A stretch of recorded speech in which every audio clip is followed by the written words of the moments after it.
দেখেন দেখেন কিভাবে হুমকি দিচ্ছে। জাতীয় পার্টি আওয়ামী লীগ নাকি আঙ্গুল চুষবে। দেখেন জিএম কাদের কিভাবে হুমকি দিচ্ছে। ওকে দ্রুত গ্রেফতার করা উচিত। ও হচ্ছে হাসিনার দূষর এবং যাদের জন্ম হচ্ছে ভারতে, সেই ভারতীয় আরেকটা জন্মস্থান হচ্ছে তার এই জিএম কাদের। তাকে গ্রেফতার করা হোক অতি দ্রুত। শুনেন কিভাবে সে হুমকি দিচ্ছে। ঐক্যের নামে উনি জাতীয় অনৈক্যের সূচনা করেছেন বলে আমরা আশঙ্কা করি। দেশের অর্ধেক লোককে আপনি নির্বাচনী প্রসেসের বাইরে রাখলেন, আপনি রাষ্ট্রের সমস্ত কর্মকাণ্ড থেকে বাইরে রাখলেন, তারা কি বসে বসে আঙ্গুল চুষবে? আসসালামু আলাইকুম ওয়া রাহমাতুল্লাহি ওয়া বারাকাতুহু। আলহামদুলিল্লাহি ওয়া কাফা ওয়া সালামুন আলা ইবাদিহিল্লাযিনা ইসতাফা, আম্মা বাদ। প্রাণপ্রিয় ভাই এবং বন্ধুগণ, আশা এবং প্রত্যাশা করছি আপনারা সকলেই ভালো আছেন। প্রিয় বন্ধুগণ, বাংলাদেশে 16টি বছর যাদের হাত ধরে স্বৈরাচার প্রতিষ্ঠিত হয়েছিল, তার মধ্যে একটি দল হচ্ছে জাতীয় পার্টি।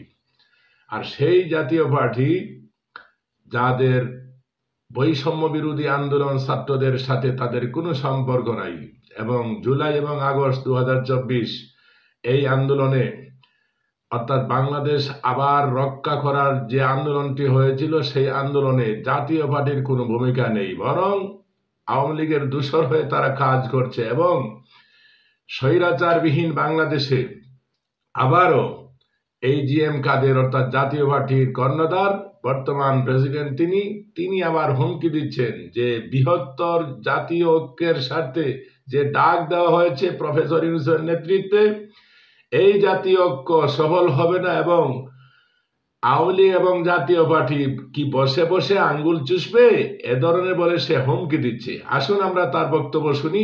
এই বক্তব্য শোনার পর বিএনপি জাতীয়তাবাদী দলের প্রিয় রিজভী সাহেব তিনি আবার দাঁত ভাঙ্গা জবাব দিয়েছেন আওয়ামী লীগের যিনি প্রতিষ্ঠাতা, বর্তমান আওয়ামী লীগের ফ্যাসিবাদী হাসিনার বাপ মুজিবুর রহমান, যাদের জন্ম ছিল ভারতে, সেই ভারতের আরেকটি দূষর, তারও জন্ম হচ্ছে জিএম কাদের এই ভারতে।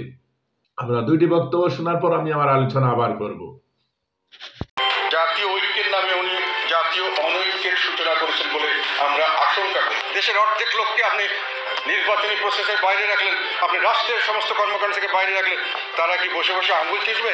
দেশে তো আজকে হাসিনার দোসর জিএম কাদের, উনি বলেন আওয়ামী লীগ আর জাতীয় পার্টি মিলে নাকি তাদের পক্ষে জনগণ 50%। শাসককে যারা বৈধতা দিয়েছে তারা এরশাদ আর এরশাদের ভাই, এরশাদের স্ত্রী, তারা আজকে গলা বের করে উঁচু গলায় কথা বলছে কিভাবে? আরে আমরা সবাই জানি ওই ভারতের ল্যাবরেটরিতেই শেখ হাসিনার জন্ম, ওখানে জিএম কাদেরের জন্ম। আপনারা শুনলেন রিজভী সাহেবের বক্তব্য, একদম ক্লিয়ার।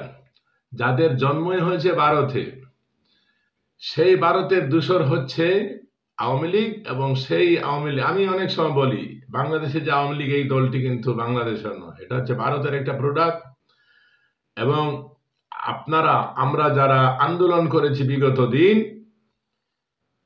ভারতীয় পণ্য বর্জন আমরা বলেছি, সবচেয়ে বড় পণ্য হচ্ছে আওয়ামী লীগের হাসিনা, এবং তারই দূষর হচ্ছে জিএম কাদের। এদেরকে বয়কট করতে হবে, প্রয়োজন হলে এদেরকে ছাড়াই নির্বাচন করে সুন্দর সুষ্ঠু একটা পরিবেশ ফিরিয়ে আনার জন্য আমরা সেটাই প্রত্যাশা করি।